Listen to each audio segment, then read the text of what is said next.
We now go straight to the second session, titled Words Weaving Worlds. And I'd like to welcome on stage Tandom Kolozana from South Africa, and Iko Duke, also from South Africa, and our facilitator will be Russell Grant. If you could please just come on stage. Thank you.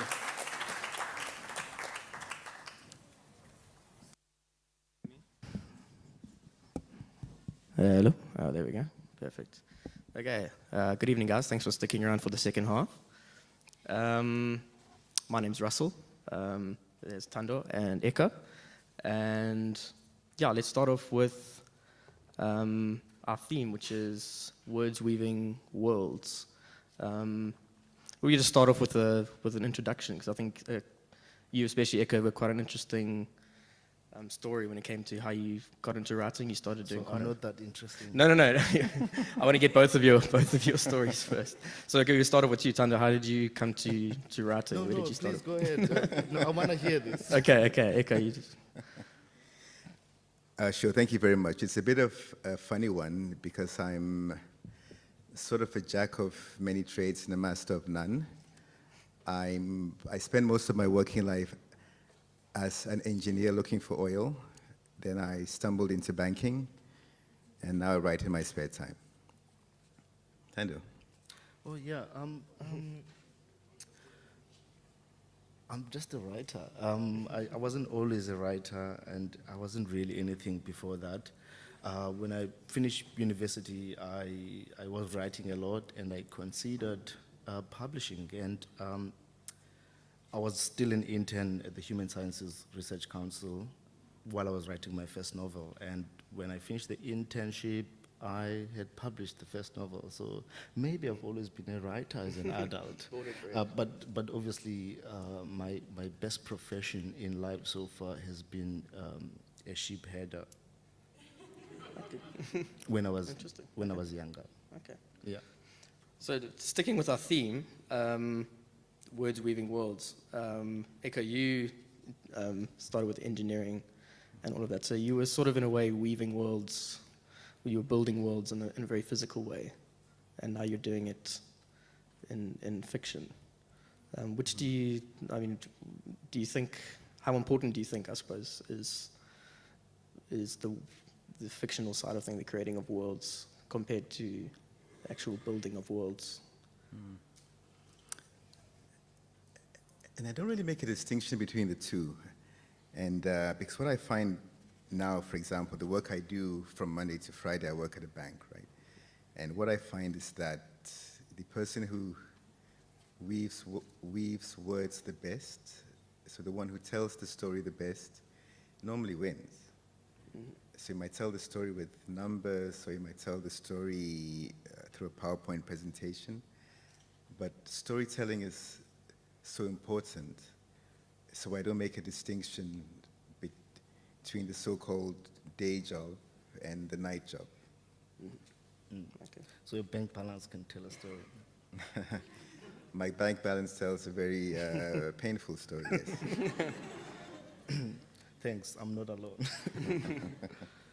I mean, that's quite interesting. I mean, what is the situation for a writer? You can't have that can't be a full-time thing, unfortunately, I think, especially in South Africa. It can, but you often have to subsidize yourself with something else. How is that? Do you agree? Is that something? Yeah, and I do agree with it, because when you do the numbers and look at the size of the market, it will be very hard for you to sustain yourself solely on writing and solely on the South African market. It's almost impossible to do it. Yeah. And I don't know what you think, Tando. Yeah. I think that it's a very difficult thing. I always get very concerned with some of my friends who do write full time. I think it may have a danger also on the quality of work that a person produces, because you are constantly writing. You're writing for magazines. You're writing for all sorts of things, and that may be stealing the energy that you probably should have reserved for your serious work, for your fiction, if it's fiction that you're doing. And so when you read these books, you find that, you know, a promising talent, you know, does not shoot up at the time that it should have, and or ever.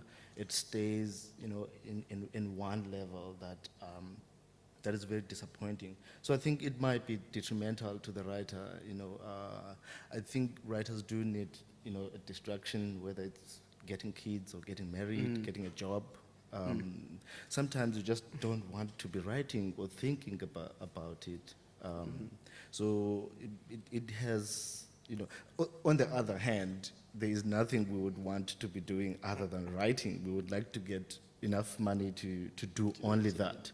But there's, you know, there's the danger that when you do too much of it, it might be a problem, I think. becomes a bit of a factory line, I think. Yeah. Eventually, you lose a lot of the, And your stories the start passion, running into each other, you know. You got to think of Danielle Steele, yeah. or something like that. When I was younger, I read a few Danielle Steele books, and then I couldn't be sure which was which, because they were all basically the same. It's the same story. You know, when you write a lot and you write full time, you write different things, that might happen to you. Yeah. I think. I wanted to say something about that first question, you know, that the thing about the background of a writer, you know, Yes. what were you before you were a writer? And I think in the long term, it's not an important one, because I think when I'm picking up a book, I'm not really concerned about what they were or were not. Yeah. I'm really interested in the stories they tell and how they tell them. And I think also applicable to writers who are dead. You know, I don't want to know all of that. And as a matter of fact, I think I was discussing with some of my colleagues, and I don't know what to think about this, that I think some of the things that we do as writers, you know, like coming to festivals and talking to your readers and potential readers, or being on social networks and things like that, might be interfering with the reading process of your work. You know, because I think the reading experience is made up of, it's an outcome of two factors, where the writer sits down with his experiences and writes the story, and you know, the reader brings her unique experiences and reads the story, and that's it. That's when a novel is complete. It doesn't need you to explain anything about yourself or about the story. You might be interfering with the imagination of that person. I always say that I don't think we read fiction as it is. We read it as we are. So if Echo is a banker or is not, doesn't really affect that story. Well, it might, in the sense that it influences the imagination of the reader unnecessarily. Yeah, and I think that's a good point. Maybe I have it not quite the same take on that.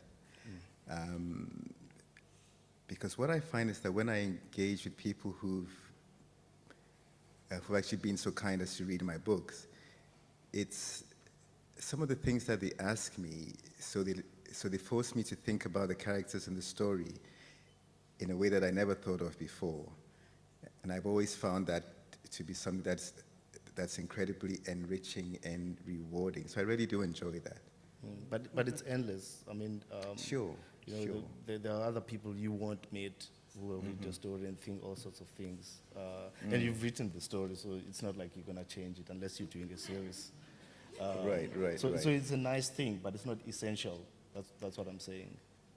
And I think it is essential, for me at least, because it sort of gives you the fresh lease of life, it's almost like a second wind, you know, to think deeper about what you've written or even what you're going to write the next time. So I think for me it is important, and I do enjoy it. Okay. Well, I do have another rebuttal, but maybe I'm taking over. I mean, what I want to say is that you are not writing because people are saying this or that, or they're not saying this or that. You're writing because of something else that you Yes. probably can't explain. Yes. And also, I think one of the greatest difficulties for writers is the voices that you keep hearing, the praise, the criticism, and all of that. You would rather be left alone to get stuff out of you. And I think, when people tell you stuff about characters and all of that, it might influence your writing.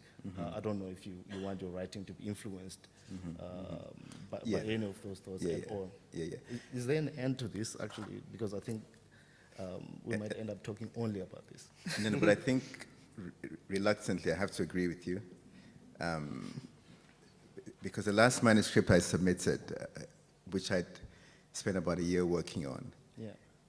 and I think to your point, it was influenced, or somewhere in my mind I was thinking about what people had said to me about the book you have there, Yeah. saying, wow, what a wonderful book, and so on and so forth. And when I submitted this manuscript, it was actually so bad, it was horrible. So I had to throw it away and start again. Yeah. And I'm trying very consciously to forget those voices and to forget those things and just write primarily for myself.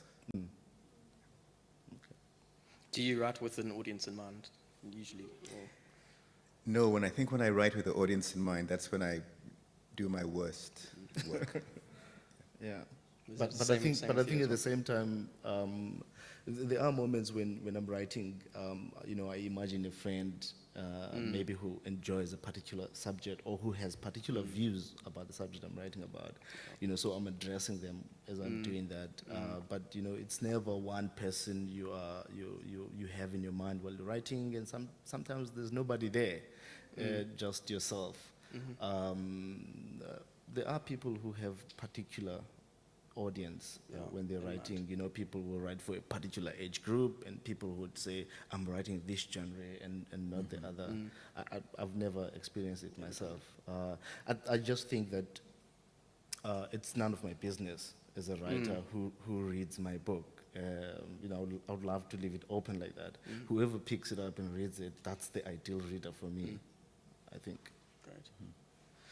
Right, I have a question for both of you guys. I'm going to aim it at both of you. Sticking with the words weaving worlds theme.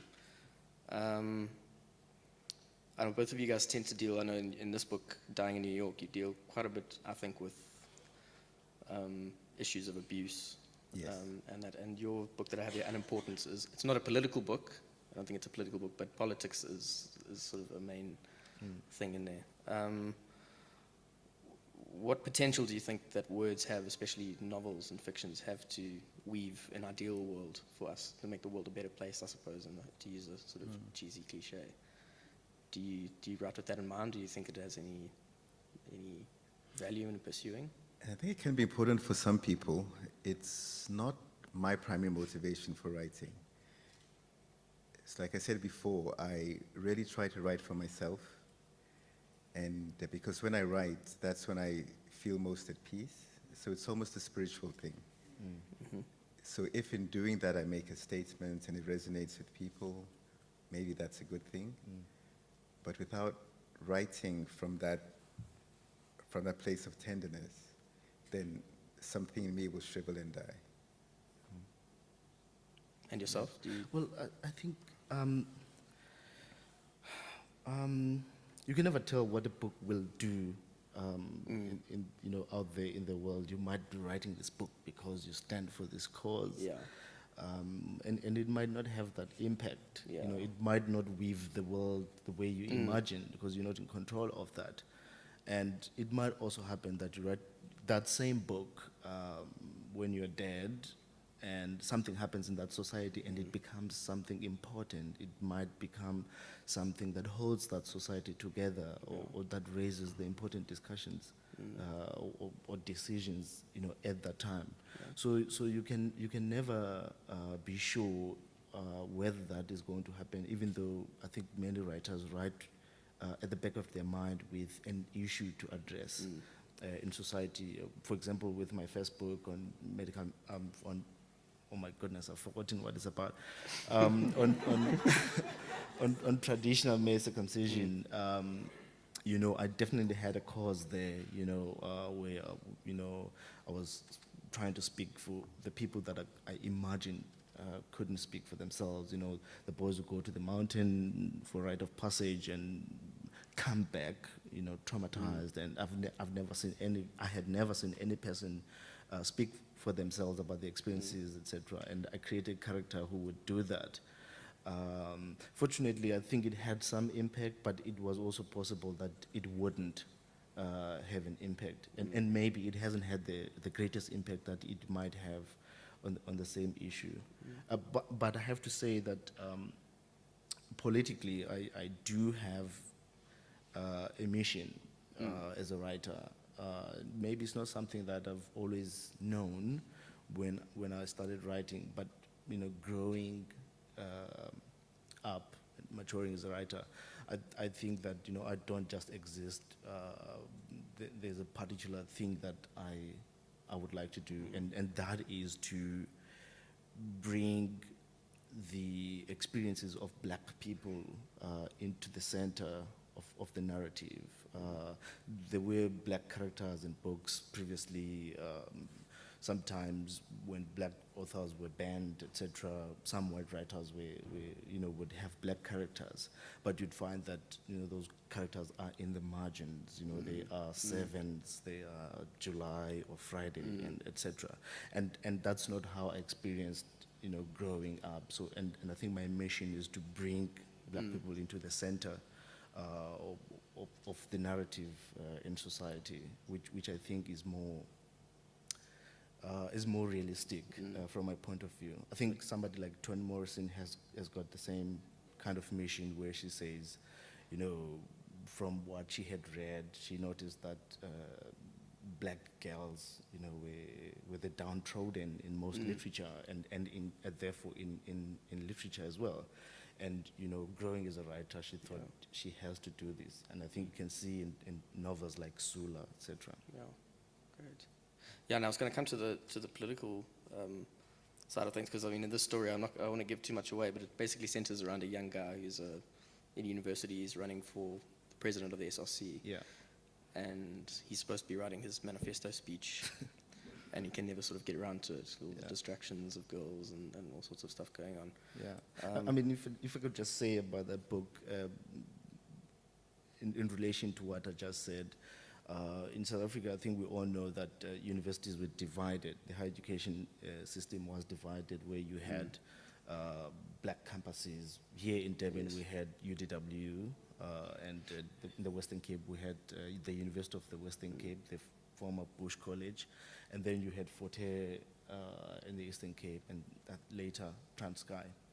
And when I was a student, noticed that, especially student activist, that because when I was a student activist, we could interact with students from other institutions. I noticed that, you know, while in our campus we are, you know, struggling to register students who are academically deserving, but, you know, have no money, you know, we engage the university to help with that, and students who would probably have been refused readmission because they had failed academically. You know, we try to understand, try to listen to the social issues that may have led to that. While those were the base level issues we were dealing with at the University of the Western Cape, down at UCT, our comrades, the biggest struggle was to find parking. And it hasn't changed. You know, the SRC that makes the most inroads on the big problem of parking at UCT is the most memorable one. And so with a book like, so the experiences of students are not the same, the struggles were not the same, and with a book like this, a part of the objective was to, you know, tell a story that captures the essence of black students' experiences at university in a black campus.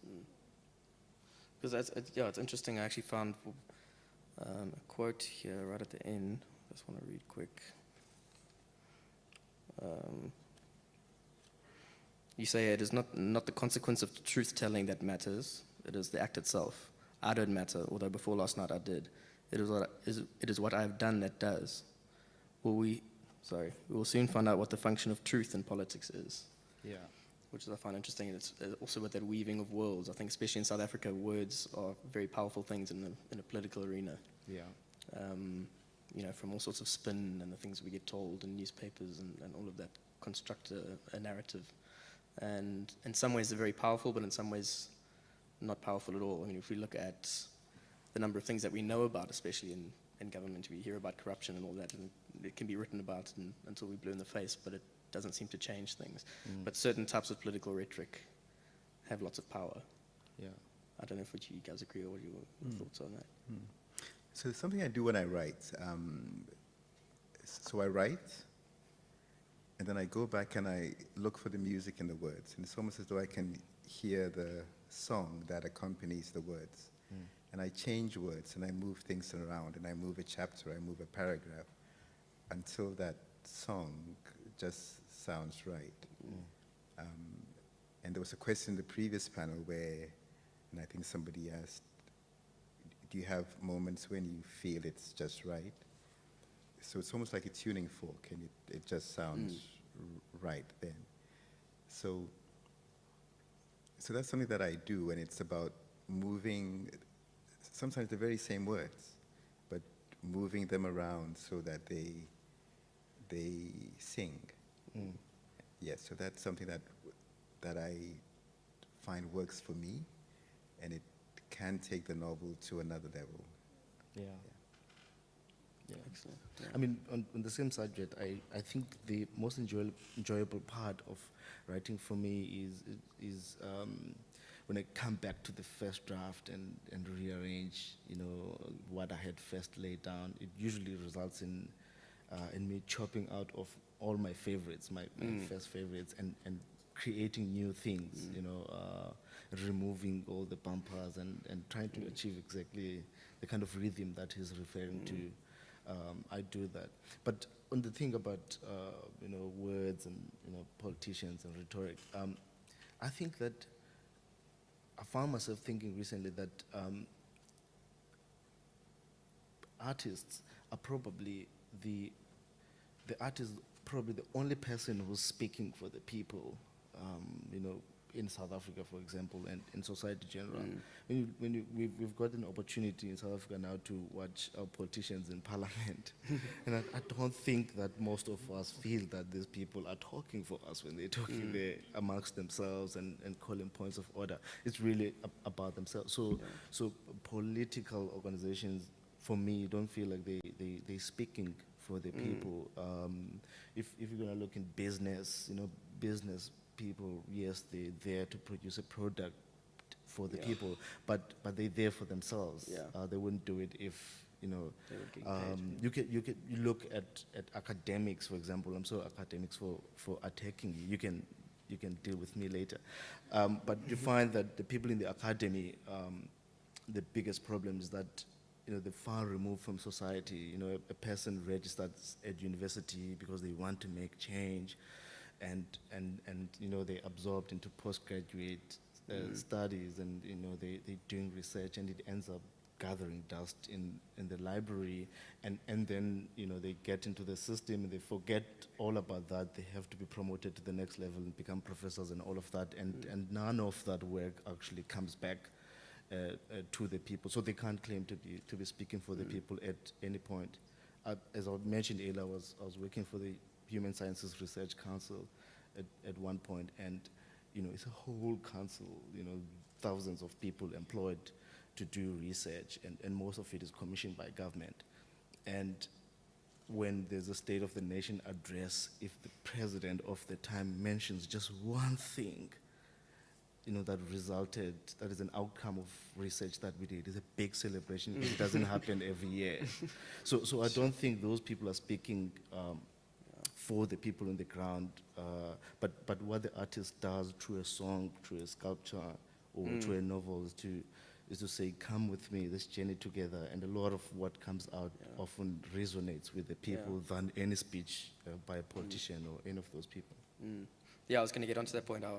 I think we've come to a time where figurative language and art and stuff, I think, has a lot more power and I just draw a comparison between, say, the Encanto report coming out and being made public, and it's a very formal report, lots of numbers and stats and evidence, and it hasn't seemed to have, obviously it's caused quite an uproar, but it hasn't actually changed much, despite the fact that we know these facts. Yeah. But you have something like Baleka Mbete calling members of the EFF or something like that cockroaches in Parliament, echoing the Rwanda thing and all of that. And that's a figurative language that I think is very powerful and dangerous, which I'm not sure if you guys agree. If there's a figure that, like you were saying, the space for artists in the modern world being more important in a lot of ways than what people are saying. I don't know. In politics. And I think so. So just to go back to the politics thing. So when we saw the State of the Union address, where there was the jamming of the cell phone signal, so what it said to me was that the politicians, as much as they don't speak for the people, they don't realize that they're becoming increasingly irrelevant, and that's largely being driven by technology. Because with the technology that everyone here has, it's totally silly, to try to jam any sort of signal. But the politicians don't realize that, so they almost like they start to look like start to look like dinosaurs. And it's Back to the technology thing, the slightly lighter subject. Back to the words weaving worlds. I feel like today, in 2015, we weave our own worlds through words in a quite a big way, especially through things like social media and that sort of thing. I don't know. For you guys as writers, how important is social media for you guys? I know there's a bit of a debate. Some use it, some don't. How do you use it as like a marketing thing? How do you do you use it to get your stuff out there? Do you guys have an online presence? I see a lot of writers on Twitter. They use Twitter as almost in a form in itself to market themselves. I don't know if you guys, how you guys feel about that. So I did do that, and I do have a website, and I do have a Twitter account. To be honest, the reason I did those things was because I thought I had to. So I blog now and then. I blog when I remember, right? But it's, but when I think of those things in the greater context of writing, for me the greatest thing or the most important thing has always been the writing itself. Yeah. So when you think back, so you think of the great writers who we admire, like a Dickens. There was no social media then, but You just go to the pub. we still remember him, right? So I think that for me now, I spend more time on the writing and less on the social media stuff. Maybe it's because I don't quite understand it, but but I spend more time on the writing now. I'm having a difficult relationship with social media at the moment. I think I've mentioned this earlier, that whilst it might have an impact in terms of people being aware that you're there, you are publishing, etc. A person who might be thinking that I want to read the book, they see your name or you mention something about the book, and at the bookstore they could buy your book. Once that is the case, and one of my colleagues was saying here that most of the gigs that he gets are through social media, because it's also it is networking. You're there with other writers and other people in the landscape. While that is important, I'm growing really big on the issue of interference with the reading experience. I have an example, and I wouldn't mention this person, an artist, a musician, sings really beautifully, scarily beautiful kind of music, kind of art that she creates. And then I follow her on Twitter as well, and the political things that she stands for make it impossible for me to listen to her music, because I don't agree with those things. I haven't bought her new album, for example. I'm giving myself time. I haven't listened to the old one as well. It's very difficult, I think, for your audience, readers, to separate the artist from the work, because you can have a jackass who writes beautifully, V.S. Naipaul. So being present in social media and literary festivals might be an interjection, with a reading experience. For example, if I'm not funny tonight, I don't think people are going to. Yeah, I think back in the day before social media, your first point of interaction with an artist was the art itself. Yeah. Whereas now we construct, we almost get to see too much. Yeah. Somebody said that, and I don't know how true this is, that there was a time when I think in France where they would kill a writer after just the first novel, because we don't need you, we don't need your presence. This is it. This is the thing. This is a bigger thing than you. And I also think that what you get, I think the writers will also agree that you get a lot of questions coming to you about this particular character and why this or that didn't happen. And under normal circumstances, you would have left that to your imagination and you reach your own conclusion. A writer might not have meant anything by calling his character's heart the frog of my chest instead of just the heart. And you find yourself having to explain things and not let people make their own interpretations. And for that reason alone, I think I'm going to delete mine. Stay away from. Yeah, I think so. Stay away from social media. Yeah. And you find the same. It's too. Not at all. So when people ask me stuff like that, so why did I call my heart the frog of my chest? I think that's quite clever, actually. And I like the stimulation because the book doesn't end when you get to the last page. It can lead you to think about other things, and so the interaction that happens subsequent to that, for me, it's really wonderful. But I think it's none of your business as an author. Really. Because the thing is, here's the thing. When I read To Kill a Mockingbird, younger, it meant a particular thing. Things that Scout was saying, had certain meanings. Reading it later as a grown-up person, it means something different. And that's because I have changed, the book hasn't. Yeah. And I have been thinking about those things, that were being said in the book at that time. So it's a process of exercising my imagination as a reader without needing Harper Lee to tell me anything about it. I reach my own conclusions. So I don't deny that readers will have intelligent questions, and they better do. Or maybe you failed as a writer if they don't. But you have not. It's none of your business. And they shouldn't. I've never, as a reader, I think many people understand that for you to become a writer, you have to be a reader. I've never had the desire to ask any author, about their work, because it's my business as a reader to interpret it and think about it. I don't even ask for autographs. I don't know the significance of that. So for me, it's completely different. But I think more and more people who read, they're looking for a more holistic experience. Yeah. So when they can engage with the author, where they can understand where he or she lives, what the activities he or she does, it just sort of creates, it fills out the blanks in the picture.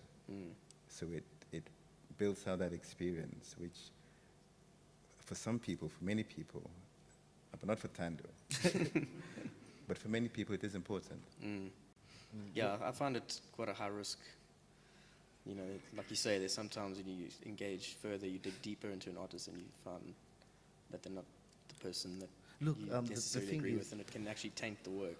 Yeah, you read a book and you find the person really intelligent, and I'm making an example of myself. And then you have to meet the bastard.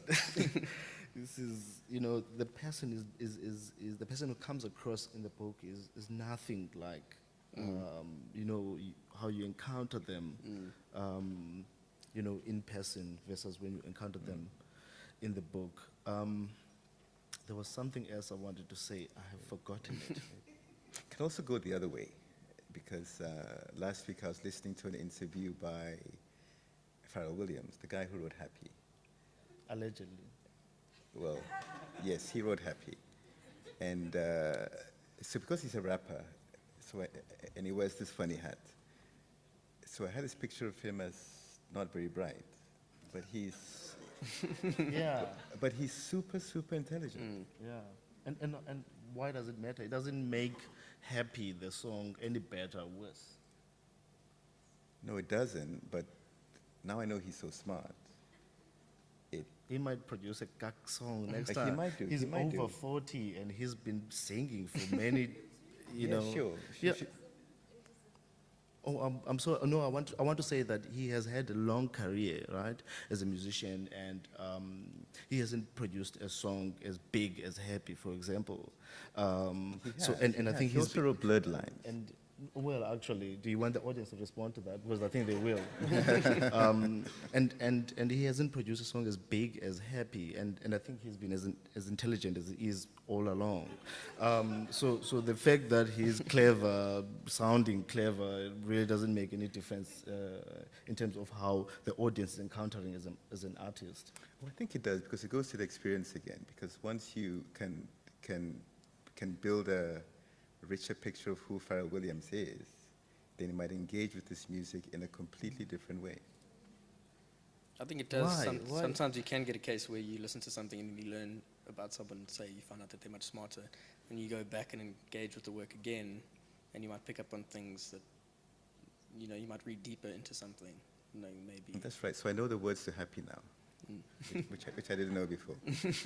I think I've made my point. Yeah. Cool, I don't know how much time we've got left, but I was thinking we could open up to the floor for some questions. We've got quite a few in the front here. Oh, the roving mics. Hi. Very engaging conversation. Enjoyed it very much. Like to just put a question to both of you, Tando and Eko. Eko? Don't know how to Yes. pronounce the name. Eko. Yeah, right. Yeah. This issue of the audience and the writer, or the audience and the reader and the writer. There's a book I read quite a few times before. It's called by Italo Calvino. It's called "If on a Winter's Night a Traveler." This book, the author seems to consciously or deliberately engage with the audience. It's a book that kind of never starts. I don't know if any of you guys have read it, but it's kind of like a book that never really begins. He writes about the experience of writing and writes about, involves you as the reader in the text. The reason I'm mentioning this is because of this particular point that you are making about the relationship between the reader and the writer. And Tando is making an interesting point about interference. Now, that interference is definitely there, but don't you think that the writer has a responsibility? To explain himself. Not to explain himself, because in that particular book, Italo Calvino does not explain anything really. He just basically keeps starting over. The book begins at different parts in a train station, in a different place, whatever. But it involves, you can tell that he's consciously engaging with the reader. So I'm saying, even though there might be some kind of interference after the book is written, but don't you think that you have a kind of responsibility to actually, you say you have a certain cause to place the black person in the center of the narrative, but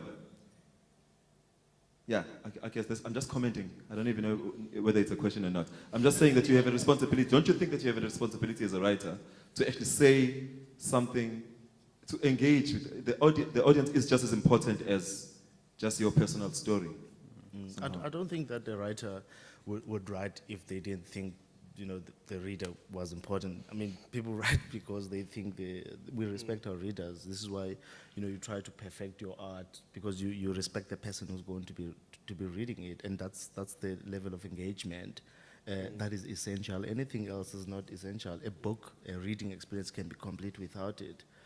And I mean, the point you're making, I think when you publish a book, you're engaging with your audience. That's it. Yeah, so I think that a lot of writers, certainly me, and I think when you write, you're looking for the affirmation. So whether you don't make a penny from your books, you want people to be moved when they read your work. So the audiences are hugely important, but they can derail the creative process if we think about them in the wrong way.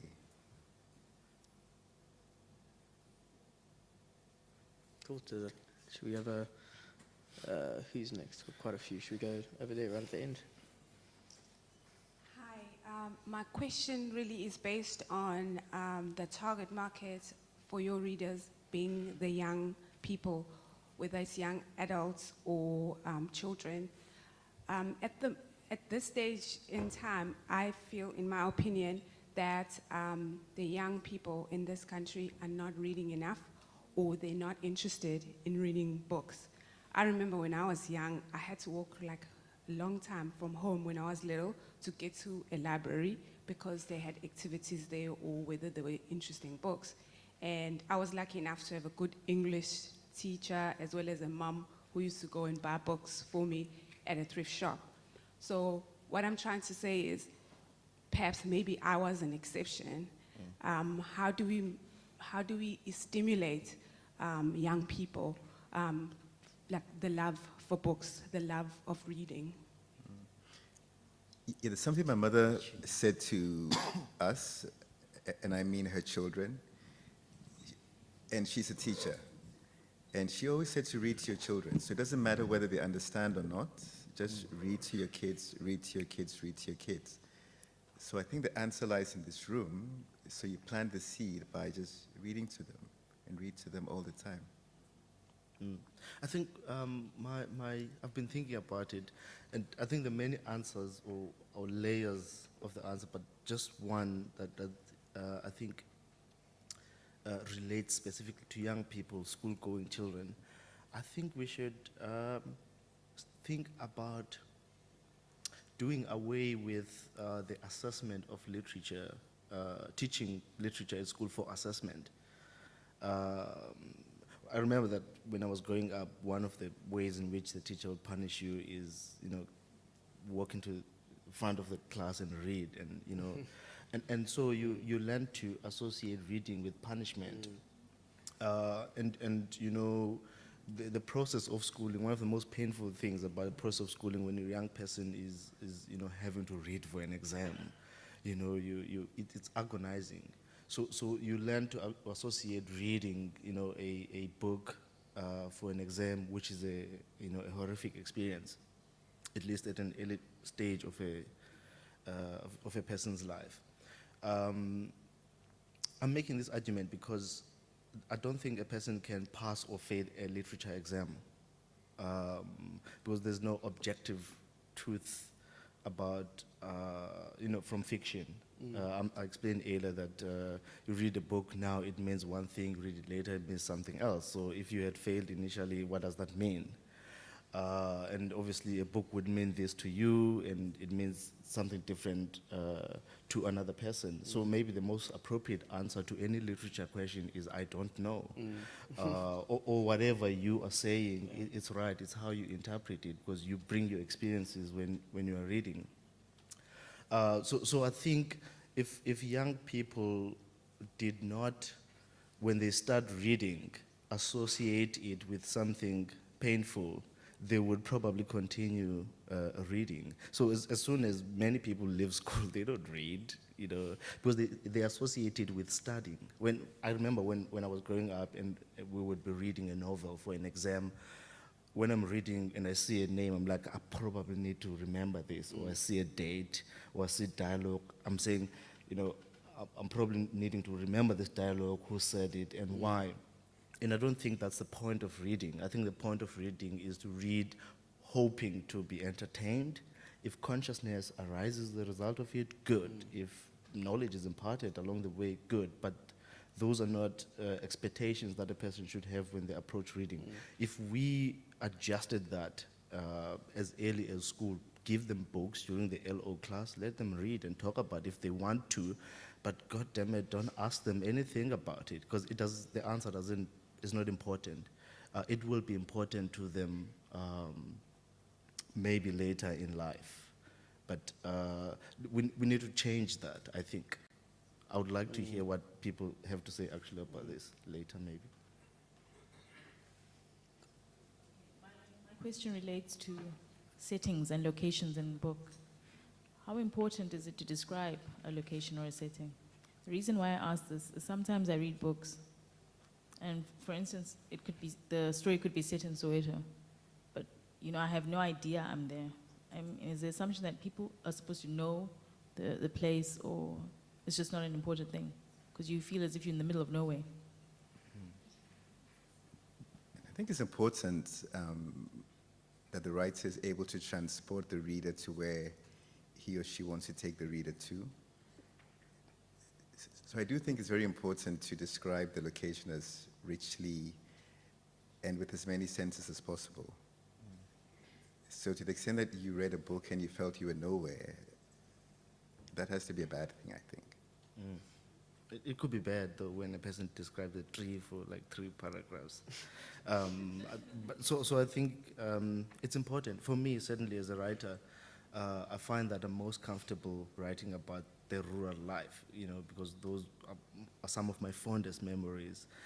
It's what comes natural to me. So when I'm describing a character, I might mention something about the mountain. So it works well for me if it's woven into the story rather than being described in 3 fat paragraphs. I fall asleep when I read stuff like that. I think it's important, setting is important. It sets the context, and it brings you as a reader into that context, and you start identifying with it. And as you read along, you are there. Whereas if you read a story that does not quite have a setting, you'll be floating, I think.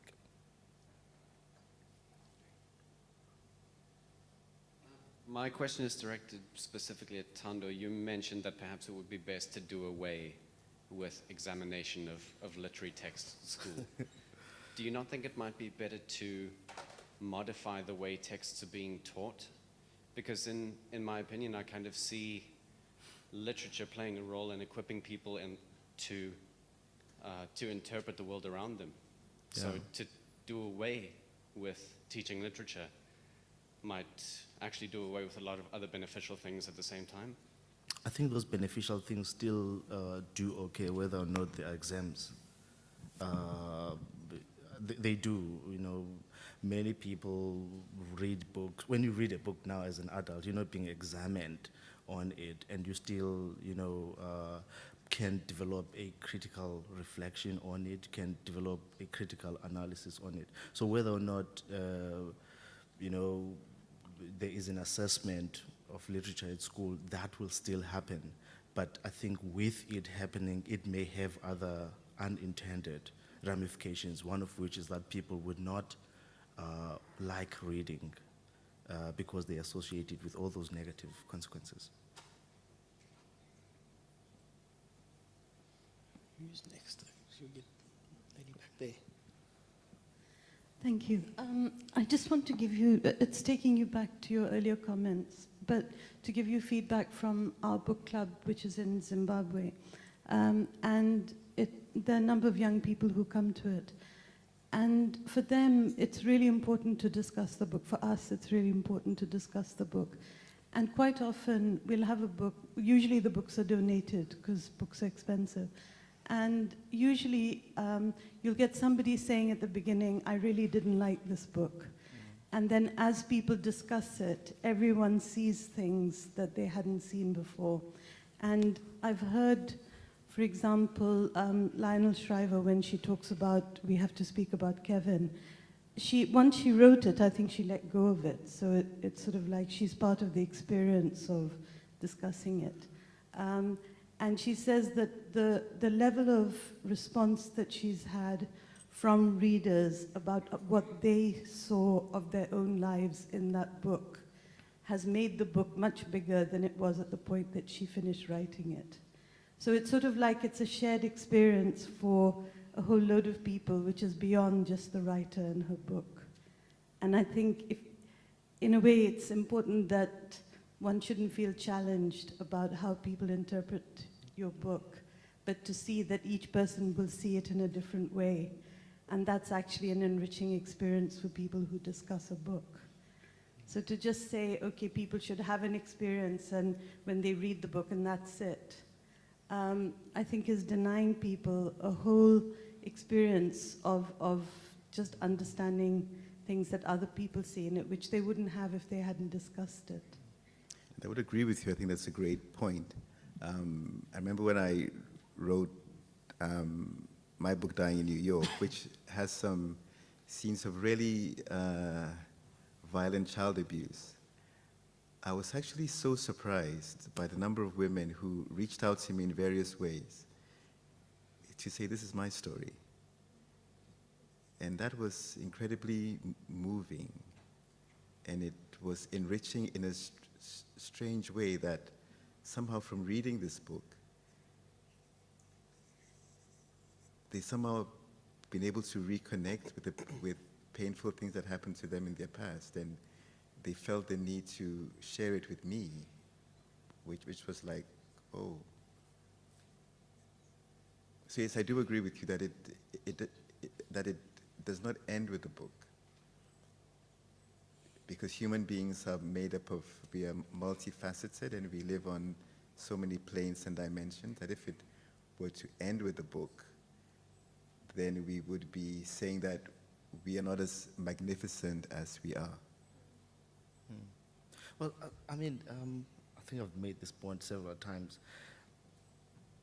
There's nothing wrong with two people sitting over a glass of wine, not children, obviously, talking about a common book, a story that they've read. There's absolutely nothing wrong with that. Just don't assess people on it, and that's what book clubs do. Book clubs create this thing where you have to come with an interpretation of the book and blah blah blah. And one of the things that does is that it rates the most intelligent reflection on a book, blah blah blah, and that might be the dominant interpretation of the book, and it's absolute nonsense. What you make of the book is enough. You don't even know what you've made of the book. 19 years from now, it might mean something completely different to you, same reader. And what the book club said is hogwash. Or maybe the issue of book clubs could be a discussion for another day, but I do have an argument against that. I think the reading experience is complete. A book actually is complete when it has been read. That's it. All these other things are not essential. They're there, etc. I would not partake in them necessarily, but they're not essential to the reading experience for an individual.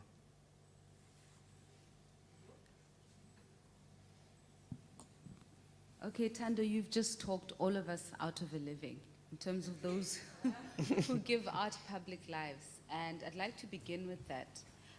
When you gentlemen spoke about whether artists need to have a public life or whether it's just the art that needs to have a public life. And just as a statement, it's always been a challenge for me as a journalist, particularly in the arts, because it is so sensitive and it is about society, and it's also incredibly intimate when you do experience that art, that you have to be very careful in terms of how you calibrate your own experience of the art, and you also have the responsibility of giving that art a public life in a way that it makes it accessible to all kinds of readers in this case, and reserving your judgment. So sometimes you have to suspend your belief or disbelief in that kind of work. So I was just, just adding on to that. On your thoughts about the educational side of learning about art and literature, I'm sorry that your experience growing up, it was punishment. But for me, I was incredibly fortunate in the sense that we had library class once a week. You had to take out a book from the library and you had to write a book report, but you never got graded on it. So you got to choose the books that you want. In another space, which was growing up in the church, it was actually a privilege and an honor to get to the point where you get to read the second lesson in public. It was a reinforcement and, it was an honor and it was a mark of you doing well. And that will lead me to the question about leadership versus authority. Now, both the work that you, Tando, and you, Echo, deal with it highlights crises of leadership. When you look at the authority figures, the role that they play in the protagonists of your story, whether those authority leaders are traditional leaders, whether they are people in the medical fraternity or in the church or parents. What is your view, in lieu of that, of the relationship between leadership and authority? How do you guys view that kind of relationship? Echo. Okay. They're not necessarily linked, I don't think. And I think that in great leaders, the authority comes almost naturally, and it's not something that they demand. So at the bank, I have two bosses. There's one who keeps saying, just give the authority away. There's the other one who grabs onto it. The one I much prefer working for is the first one, because with him there's no fear, and he gets a lot of things done. The other guy works on fear, so he has half the bank, running scared of him. To my mind, it's clear that that sort of thing is not sustainable. So whereas they're both leaders, one chooses to give away the authority and he gets it back in spades. The other one holds on to it, and he is feared and not liked. So I think the two models there, and the model that says you don't hold on to it, it's actually, for me, it's a lot more powerful than the ones who try to hold on to it. I agree. I think that there's a lot more value out of a leader when a leader inspires those he or she is leading, rather than drive fear into them. You don't have to. You can invert authority and exercise it as something that inspires others to react to whatever the cause is that you're leading the people about. So I agree with that. Whenever authority, is overt and is being exerted on the people, it doesn't. You end up crushing those around you, those you say you stand for, and crushing the whole vision, and you've lost it. I think when it's reversed and you inspire. I think many leaders across the world in all sectors who are revered for their style of leadership will turn out to be those who inspired others. But Karabo, I wanted to say that you're agreeing with me on the whole thing about school and literature. You were saying that in your class, there was a library, and you would go and pick up a book and write a review about it, and it doesn't have to be, you don't get assessed on it. That's what I'm saying. That let's give children the best books, give them all the books that they can possibly get, but don't assess them on it. It has no value for anyone, really. And you would be completely mistaken if you think that I'm the only person who grew up associating, reading, especially reading in public, as a punishment. It was quite a common phenomenon in black communities. And I think, this is why many people after school don't read. But if you had removed that, we might have a different outcome, I think. Cool. Are there any more questions? I think, okay, people Okay. are sleeping. Should we take one more? One more question. So there's one more question, then we're going to have a vote, right? Evening. Tando, do you not think you're being a little dictatorial about telling readers how they should experience books? Because, of course, I'm arguing against it, actually. if you like to, a book is finished when it's finished, that's great for you. But a lot of readers love talking about books. It's one of the best things, love to chat about that book. It doesn't matter if we disagree or we agree. That's part of the fun. My friends who read, what have you been reading lately? And we love to talk about that. We love to read about that. And yes, we can find a book will be different 10 years later. That itself is interesting. So yeah, I think that we shouldn't be told that you can't carry on afterwards, and it's being able to engage with authors enhances that. And then on the point of the schooling side, I understand that the people have had these experiences, but there are other people who are pretty damn bad at maths and science, and the only thing they can do well is literature. I was one of them. So we actually enjoyed writing these essays and writing about these books because it was the one thing we could sort of do. And further to that, I think we are teaching skills. I agree there's subjectivity, but obviously when you're writing about books, you need to substantiate what you're saying. So you can have 5 different interpretations that are all substantiated, or you can have somebody who's writing a lot of rubbish that means nothing. And by that process, you learn. And in school, if there's something you can achieve at, that's also good. So, comment? I think you're not hearing what I'm saying. I'm not dictating anything. What I'm saying is,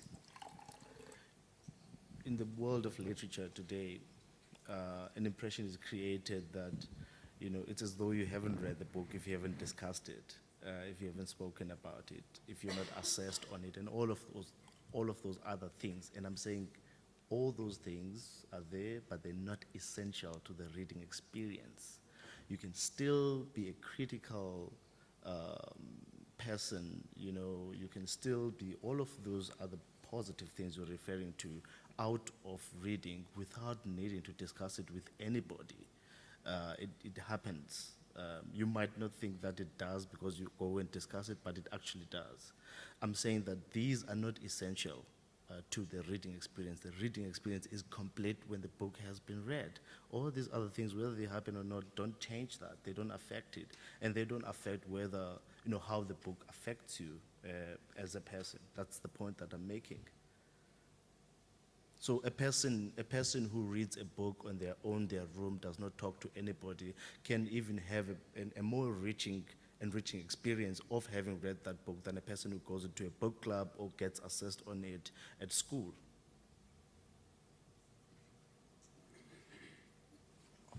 I don't know if... Question there. Okay, should we do that one?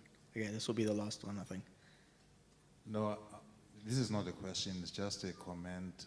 I just wanted to find out what we can do, and I'm sorry to be speaking on behalf of another person, but we've got a visitor, a writer from Mali here, who speaks French. Yeah. And I think that it would have been very, very useful for him to have been part of this conversation, because I'm sure some experiences from his country would have enriched us here. And I think I just see this as a grave omission that needs to be corrected. Cool. Thank you, Tando. Thank you, Echo. We'll call it there. That's it. Yeah. Okay, Thanks, thank guys. you. Thank you for coming. Thank you. Sawubona wenjabulo zusale kahle nhlupheko